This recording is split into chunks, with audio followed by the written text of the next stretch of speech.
Awesome. So this your second clip, like you said, is very closely related to this situation. So let's take a look at. Wait, pulse ox just dropped. What happened? I don't know. I stepped out for a minute. It's down to 85%. You having some trouble breathing? A little. Start him on 2 liters oxygen nasal cannula, titrate to 5, keep the pulse ox at 92 or higher, and have a rebreather standing by just in case. He's gonna have to stay. For how long? I'm not sure. Sorry, boss. I only stepped out for a second. Let me know if anything changes. You were in the room when his pulse ox dropped? I was. What were you doing? D still can't get a hold of ortho. Leave him to me. Okay, so do you want to tell us what happened there? Yeah, so Go on, Aaron. I love this one. I mean, the pulse ox dropped to 85, so the oxygen saturation dropped to 85 when it was like pristine up until then. And you know, at the end of the last clip, you could see like Dana kind of looking into the room and like hearing the conversation between Dr. Al and Dr. Robbie of like their butting heads about whether the patient should stay or not. And so like clearly she took things into her own hands because she at some point also believed that this patient would benefit from staying here. And so at the end of that scene, you see her toss a roll of tape back to Robbie. And so I'm certain that what she ended up doing was just wrapping tape around his fingers, that the pulse ox wasn't really reading properly.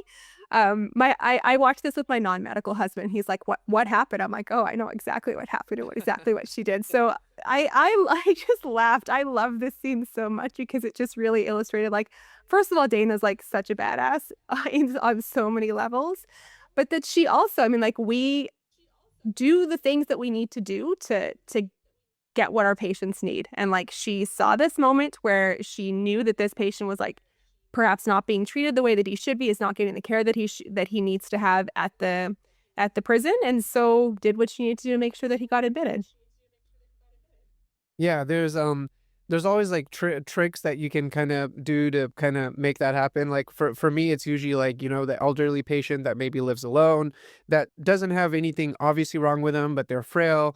And you just feel like, hey, if I discharge them, they're going to fall or something bad's going to happen. They don't feel comfortable going home. They don't have like a true admissible diagnosis, but you're like, well, hey, you're talking with the hospitalist and you say maybe like, hey, their ambulatory status is not as good as it was a week ago.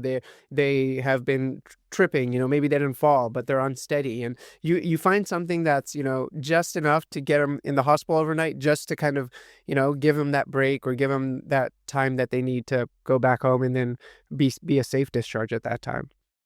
Yeah, I think we all been there as far as admission. There's someone that's like, Yeah. yeah, someone that's kind of like borderline, like dealing to be admitted. You kind of got to try to find a reason to admit them or create one in this instance to get them admitted. Yeah, I guess is a social admit, is that a term in kind of your emergency system or not really? It is, but it's like similarly challenging to what we like, Yeah. these two clips that we just saw. And it's tough because so we have like our main admitting team for medical patients would be internal medicine. We also have a hospitalist team that is run by inpatient family doctors, and they're in the hospital that I work at, that it's a capped service. So like the hospital service is capped. And so they either like have beds to take patients or they don't, whereas internal medicine will continue to take patients, and that's who ends up typically being the boarded patients that emerge while they're waiting for a bed to go upstairs. But like a lot of the social admissions will typically happen to the hospitalist or family medicine team as long as they have capacity. And then otherwise, like if it's internal medicine, then it's often, like telling the story, and like, when you're talking to your colleague or your friend, it's like, hey, like, I know that you guys are full. I know that you guys are busy, but like, please, this patient needs just a couple of days to get back on their feet or whatever it is. And for the most part, like, we're in a hospital where we all know each other. We're all on the same team. We're all part of a big family. And we always try to do what we can to help the patients, because we're all bleeding hearts in this space. So. Yeah, I think that makes a huge difference. If you know the person, just being straight up front with them, being like, hey, I know there's no red flags on the workup or imaging, but I just want to keep them overnight, versus if it's like a new person you're working with, it's a little more difficult to kind of keep someone in that situation.